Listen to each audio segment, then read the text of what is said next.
Well, hello everybody again, and we've been talking to some of the chairs of ABHI's member groups, and I'm joined today by Nick Margree from our Robotic Assisted Surgery group.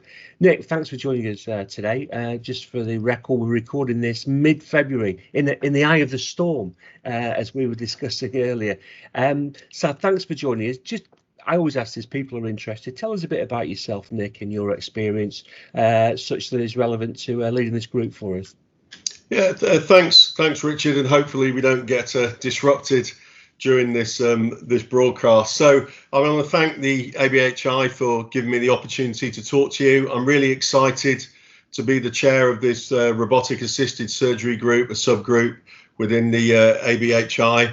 I also want to recognise Chris Gray, who's the European Government Affairs Director for CMR Surgical, who's the Vice Chair, and obviously the Secretariat at the ABHI that support us within this group. We have big ambitions for this group. Lots going on within robotic surgery. We're really focused on the hardware within this group, but anything to do with robotics is, the digital ecosystems, machine learning and artificial intelligence, I think, will come in the future.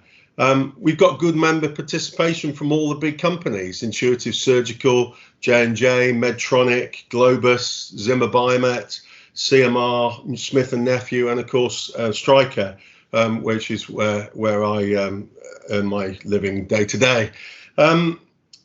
My background's always been within the musculoskeletal space. I started 27 years ago as a sales rep, and I took on increasing roles of increasing responsibility up to sort of GM level in a couple of the large corporates.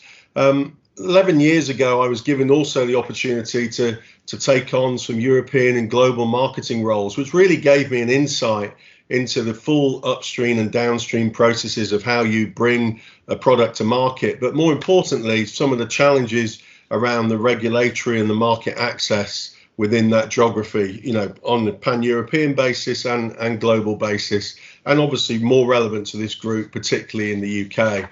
6 years ago, I was also given the task of launching the robotics business for Stryker within Europe, which has really given me some first-hand experiences of some of the challenges of launching products, selling products, retaining products, and programs around robotic surgery within the UK. And some of that is cost, some of that is simply just driving adoption and selling that concept. And amongst the group, we've got pretty much uniform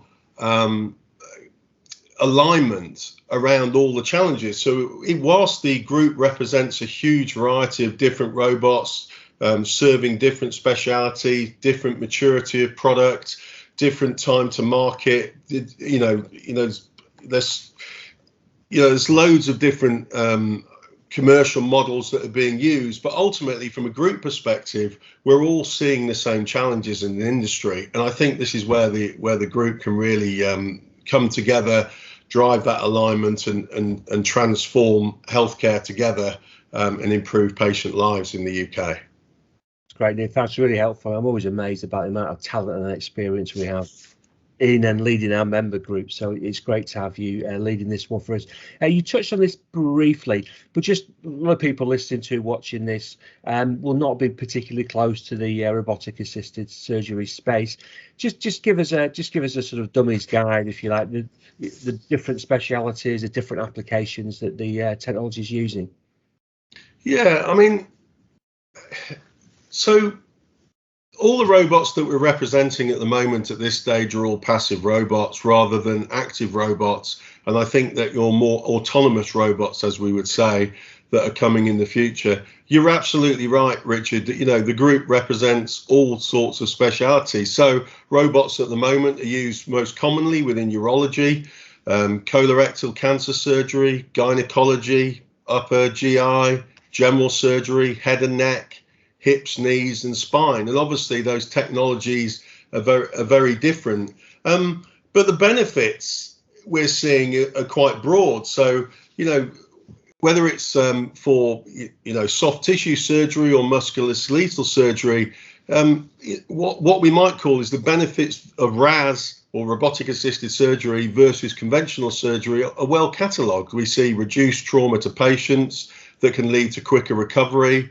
and better experience for the patient, with fewer days spent in hospital, freeing up much needed capacity, including intensive care units and high dependency units, less physical stress on the surgeons, which I think is important as we look at the elective backlog, and potentially extending their working life as surgeons, as well as the procedures being formed on high risk patients in more complex conditions where open surgery would not be an option. So, the benefits are well known. However, the group is really working with government and with the providers to try and accelerate that adoption. So on that, we were talking before about this. Certainly, I think the pace of the adoption has been certainly quicker than I thought. You got a sort of look through a looking glass in you, read the runes, read your tea leaves. How long is it going to be before this is really routine? So every hospital is going to be doing this. Well, I think it depends on the procedure, and I think that's one of the things that the group is really focused on, and we've written a white paper on this with some 5 key areas which I can talk about. And some of that, one of those areas is obviously to build an agile regulatory framework in the UK for us to really get access to all those different areas. How do we there, with the benefits of RAS that I've just talked to you about, how do we really change policy, and obviously the funding streams, whether that be for the capital costs or the consumable costs associated, or increased imaging costs with robotic surgery, that help with the government and NHS England, and how do we basically free that money up for it to be used to accelerate within all of the surgical specialities that we're talking about, and they're all at different stages of maturity. Another area, obviously, is that we're harnessing a lot of data, but that data has got to be validated data for it really to change policy, and that's one of the things that we've been talking to the colleges and the societies around, as to how we get that real world data and real world evidence from the registries into to be able to be validated, to be used to change policy decisions. And then we've really got to improve the general understanding of RAS across all the groups and with patients, and how we build that into the integrated care strategies within the ICS structure within the UK that's recently formed. That's great, Nick. So you mentioned the paper. You've got a paper. So maybe just tell us a little bit about that. When we're going to be seeing it, and what else might we expect from the group in the months ahead? Yeah, thanks.